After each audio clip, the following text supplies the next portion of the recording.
I am Udna Faizi, daughter of Muhammad Ansarul Haq. I read in class 8 from NRL Public School. I wish you a very happy Republic Day.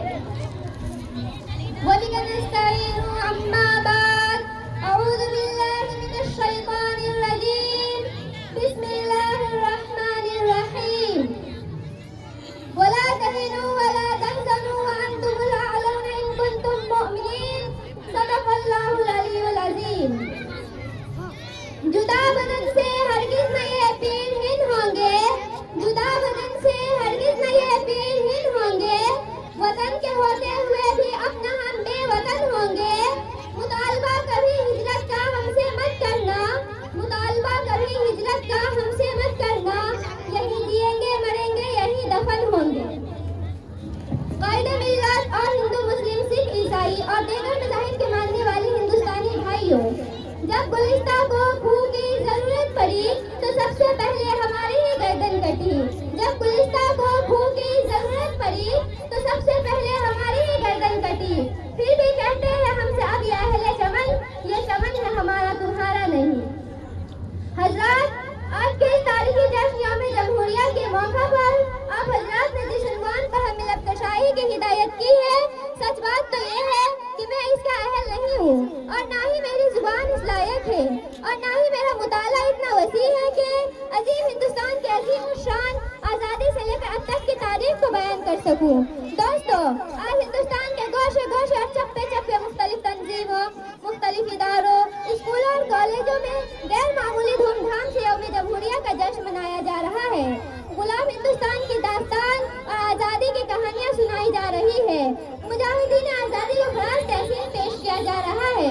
ایسے وقت میں ہمیں بھی ایک طرف اپنا اسلاف کی قربانیاں یاد آتی ہے تو دعائیں مغفرت کے لیے خود بخود ہار اٹھ جاتے ہیں، تو دوسری طرف جمہوریہ ہندوستان کے مسلمانوں کی دردناک واقعہ اور ظلم و ستم کی داستان سامنے آتی ہے تو خون کے آنسو نکل پڑتے ہیں اور دل سے ایسی آگ نکلتی ہے کہ اگر ہمارے اکابر اسلاف کو اس کا تصور بھی ہوتا تو خدا کی قسم وہ لوگ کبھی بھی اس ملک کو انگریز بھیڑیے کی غلامی سے چھڑانے اور ہندوستان کو آزاد کرانے کے لیے اتنی بڑی بڑی قربانیاں نہ دیتے. اگر انہیں یہ معلوم ہوتا کہ اس ہندوستان میں مسلمانوں کے اوپر ایسا دن بھی آئے گا کہ جب مسلمان آزادی کی جگہ انگریزوں کی غلامی ہی پسند کریں گے تو وہ کبھی بھی شمشیر برہنہ لے کر میدان جہاد میں نہ نکلتے.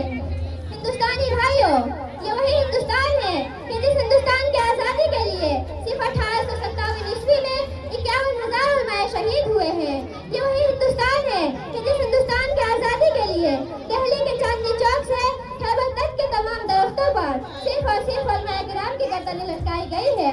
یہ وہی ہندوستان ہے کہ جس ہندوستان کی آزادی کے لیے علماء کرام کو بہانہ کر کے آگ کے انگاروں پر ڈالا گیا ہے.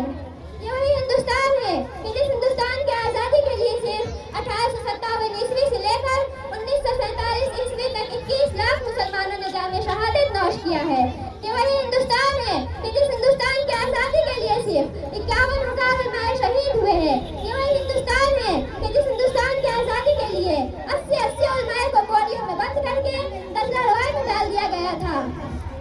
یہ وہی ہندوستان ہے کہ جس ہندوستان کی آزادی کے لیے ٹیپو سلطان نے اپنی جان گنوا دی تھی. یہ وہی ہندوستان ہے کہ جس ہندوستان کی آزادی کے لیے شاہ اسماعیل شہید نے اپنی گردن کٹوا دی تھی.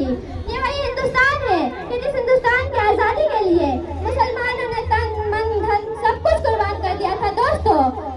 اگر مجھے معلوم ہوتا کہ اس ہندوستان میں مسلمانوں کے اوپر ظلم و ستم کا پہاڑ توڑا جائے گا، مسلمانوں کو اپنے حقوق سے محروم کیا جائے گا، مسلمانوں کے معصوم بچے اور بچیوں کو گولیوں کا نشانہ بنایا جائے گا، مسلمانوں کے مدارس و مکاتب میں پڑھنے پڑھانے والے کو دہشت گردی کا انعام دیا جائے گا، مسلمان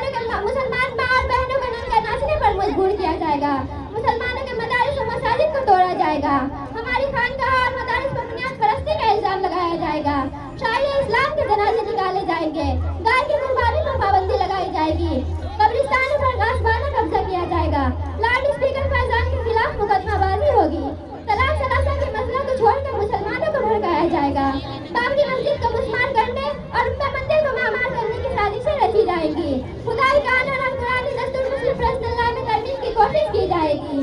ایک غداروں سے میں کہتا ہوں کہ اگر ہم ہیں غدار وطن تو پابند وفا تم بھی نہیں، اگر ہم ہیں غدار وطن تو پابند وفا تم بھی نہیں،